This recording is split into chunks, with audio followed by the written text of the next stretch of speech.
और रुक्मिणी ने देखा कृष्ण को तो एक प्रेम भाव प्रकट हो जाता है। रुक्मिणी धीरे धीरे रथ की, ये मंदिर में पूजा करने का तो एक बहाना था, रुक्मिणी को भगवान कन्हैया से मिलना था।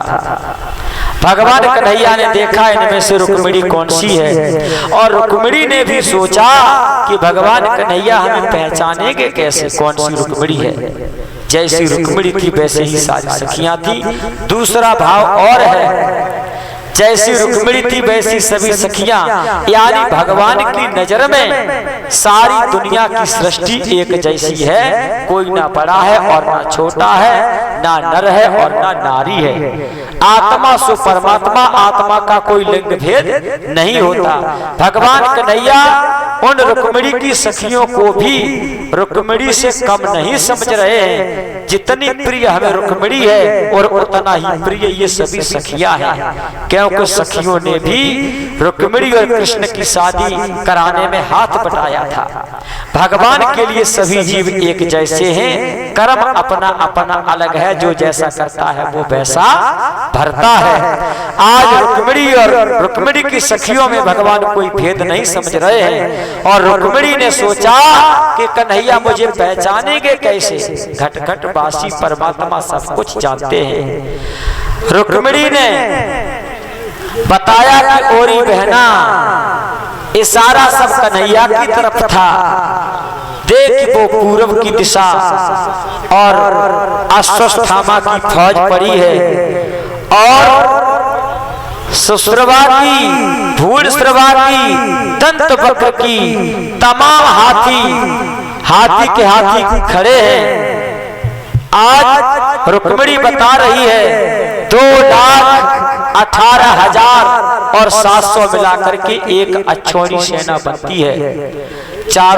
तीनों दिशाओं में 18 अक्षौणी सेना थी, और 18 अक्षौणी सेना से भगवान कन्हैया का युद्ध हुआ था। बाबा के हल कुशल के लिए ये धान पूजे नहीं थे। आज भगवान कन्हैया को सब ज्ञात हो गया, एक दिशा उत्तर की खाली है, रुक्मिणी को बिठा करके उत्तर की दिशा से ही निकलना है। रुक्मिणी बार बार हाथ उठा उठा करके बता रही है, वही हाथ में कंगन बंधा था। कन्हैया समझ गए कंगन वही लड़की बांधेगी जिसकी शादी होगी, और रुक्मिणी सारी दिशाओं की फौज बताती हुई आगे बढ़ी। तो भगवान कन्हैया बोले, ए लड़की,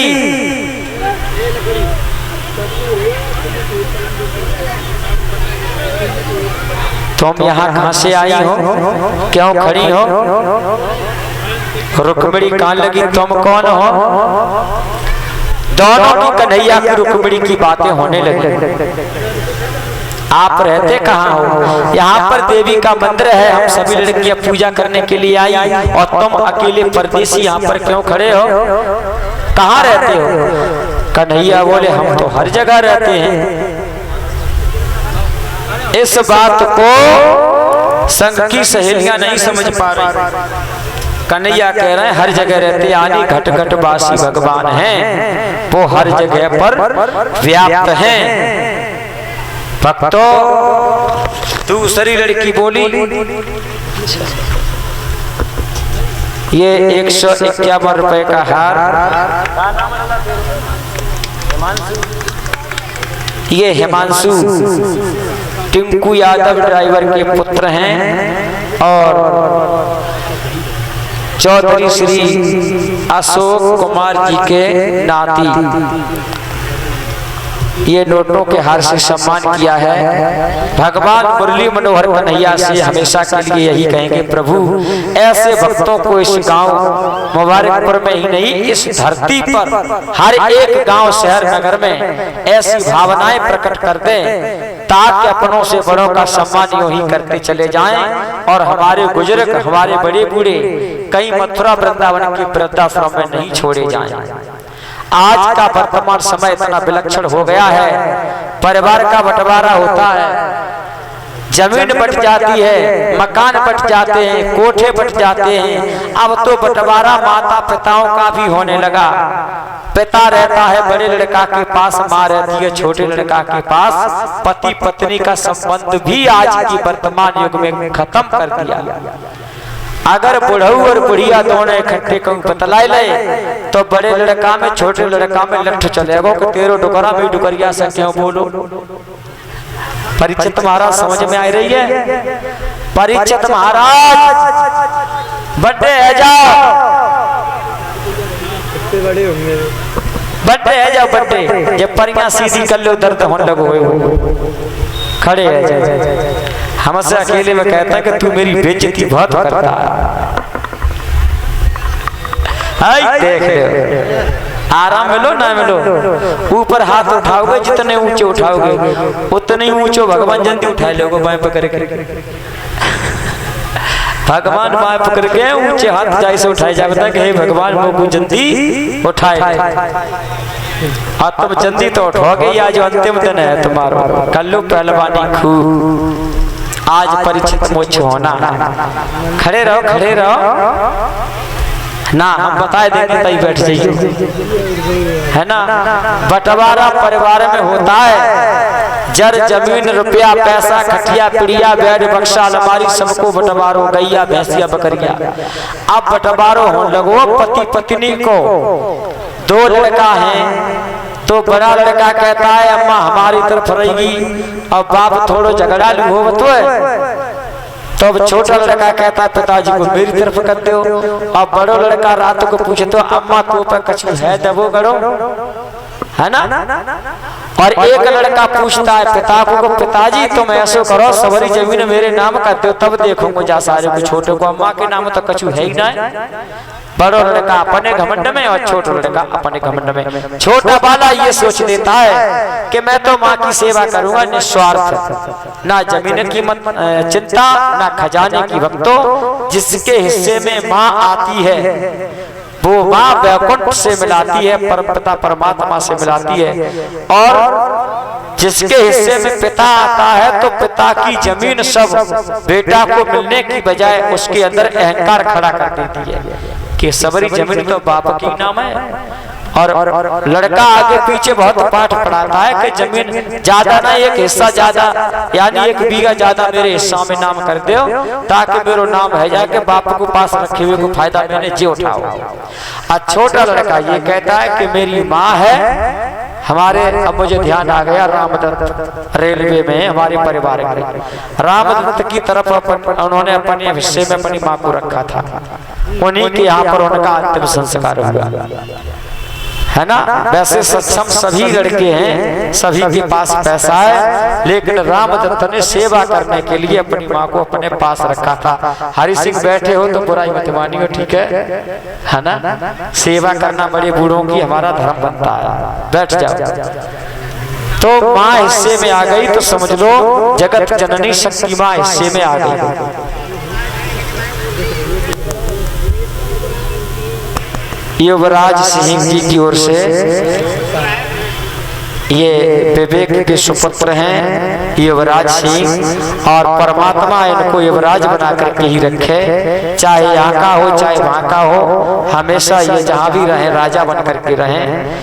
बोलिए गोविंद भगवान की। आज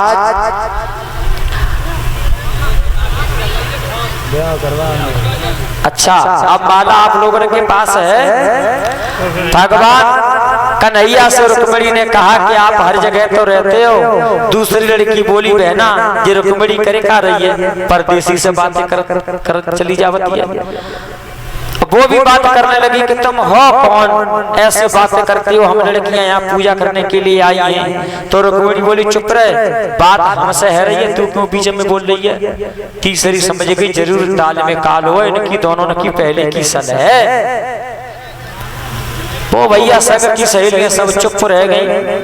कि जब बात ही न कर दे, बोली रुक्मिणी कन्हैया जी तुम्हारी कमर में कहा है, बोली बसुरिया।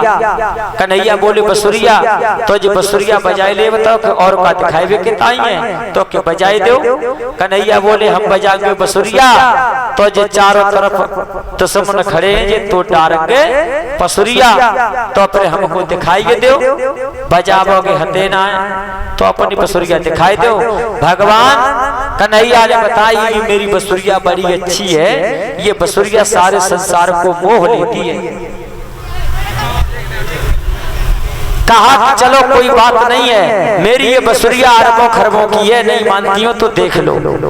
भगवान कन्हैया ने एक पैर रथ के पैजनी पर रखा और रुक्मिणी पास में गई। बसुरिया दिखाने की बजाय रुक्मिणी ने जैसे बसुरिया पकड़ने के लिए हाथ बढ़ाया, वैसे भगवान कन्हैया ने बसुरिया तो झोली में डाल ली और झट झपट के रुक्मिणी का हाथ पकड़ के और रथ में चढ़ाया, रथ में बैठा ला और रथ को धीरे धीरे आगे को बढ़ावन लगे। और वे छोरी वहां से बाजी संग की जो सहेली थी रुक्मिणी की कि कछ न कछ जाऊ की जामे लगो लगा लवे लपेट जरूर होगा।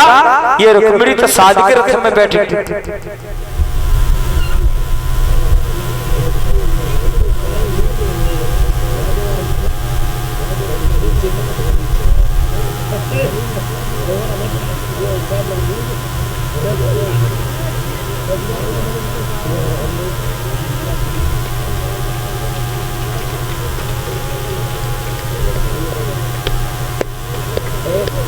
ये 500 रुपए के नोटों का हार और 101 रुपए अलग से और दिए हैं, और हमारे सभी स्टाफ के लिए 50-50 रुपए हमारे फौजी साहब सम्मानित श्री ओम प्रकाश सिंह जी की ओर से। भगवान से यही अभिलाषा करेंगे इसी प्रकार से दान क्षेत्र में आगे को बढ़ते रहें और इनके बेटे भी बड़े अच्छे हैं जिनके अंदर में ऐसी भावना जागृत हुई जो काली माता के मंदिर पर श्रीमद् भागवत महापुराण की गाथा बिठाने का कराने का उनके अंदर ये एहसास जागृत हुआ, भावनाएं प्रकट हुई। तो हमारे सारे गांव ने भी एकजुट होकर के उस बच्चे का मनोबल बढ़ाने के लिए एकजुट होकर के सभी ने सहयोग किया है। सारा गांव उस बच्चे के साथ खड़ा है और ऐसे ही हमारा समाज सभी बच्चों के मनोबल को आगे बढ़ाता रहेगा तो हमारी युवा पीढ़ी आगे को बढ़ती रहेगी। आगे बढ़ाने का हमारे बुजुर्गों का ही हाथ होता है, बिना साठ गांठ के बढेरा के कभी किसी की विदा हुई नहीं है, ये पुरानी कहावत है। हमारा गांव बड़ा अच्छा है और कल पूरी भंडारे की तैयारियां हैं। सभी भाई बंधु माता बहने नन्हे मुन्ने बच्चे इसी पंडाल में जैसी भी जो सेवा हो वो सभी सेवा करेंगे, इस कार्य को सफल बनाएंगे। बोलिए सच्चे दरबार की। और हमारे सभी संत भगवान का सम्मान किया है। कहाँ गए फौजी साहब? रुपया ले आना 501 कम से कम, ठीक है। अब ये कृष्ण और रुक्मिणी का विवाह होगा, इसमें कन्यादान होगा, ठीक है। आज रुक्मिणी को बिठा करके भगवान कन्हैया वहां से चले हैं भक्तों, और संग की सहेलियां वहां से भाजी।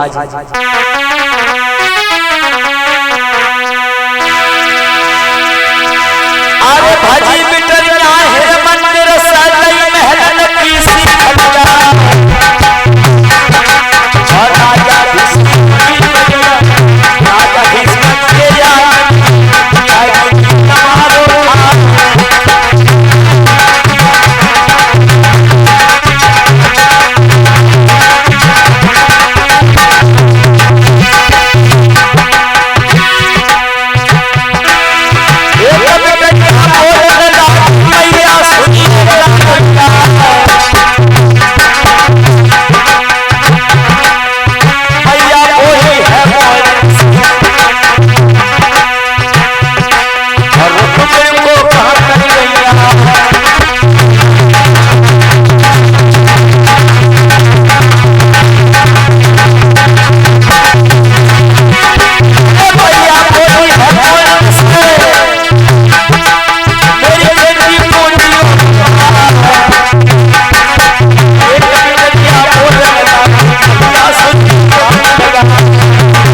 भैया दान दक्षिणा देवे आवो तो हमारी दक्षिणा मत देव करो, ठीक है। हमारी जगह हमारे प्रिया कैसेट चैनल वाले भैया हैं, उनको मत भूला करो, ठीक है। हाँ, नहीं तो ये कहेंगे तुम्हारे गांव में गए हमको छेक दिया जाता था। साथ का सम्मान भी मत भूलो, ठीक है। ठीक है, हम तो अपने गांव के ये दे दो चाहे ले लो, कोई बात ना है। हाँ, ये भी। और हमारे साउंड ऑपरेटर हैं, चाहे भले ही 10-10 रुपया से सम्मान करो, सम्मान में किसी को छेको नहीं, ठीक है। साउंड ऑपरेटर नहीं होगा तो आवाज नहीं निकलेगी। और ये वीडियोग्राफर हैं हमारे प्रिया कैसेट वाले, ये सब आपको कथा आज हो रही है, ये हमेशा के लिए अमर हो जाएगी, यूट्यूब चैनल पर देखने को मिलेगी। जिस समय रुक्मिणी की सहेलियों ने जाकर के बताया है कोई काला काला पुरुष आया था, मंदिर के पास में खड़ा था, और रुक्मिणी बातचीत करती हुई वाकई मोह लग गई, आगे को बढ़ गई। बसुरिया देख के चक्कर में बुत रथ में बिठाए के लेके चलो गो। और रुक्मिणी ने कतऊ हूँ हाई बनाए करी, साज के बैठ गई, पता ना बाकी राजी बाजी हो गई पहले की। जैसे ही रुक्म को मालूम हुआ तो भगवान कन्हैया के रथ को रोक करके खड़ा हो गया और भगवान कन्हैया को ललकारने लगा और कहने लगा, अरे ठाड़ो रहिए, ओ जगमार रे ठाड़ो रहिए।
से बोला है खड़ा हो जा, अभी तक तो तू माखन की चोरी करता रहा, अब तू लड़कियों का धंधा भी करने लगा, लड़कियों को कब से चुराने लगा।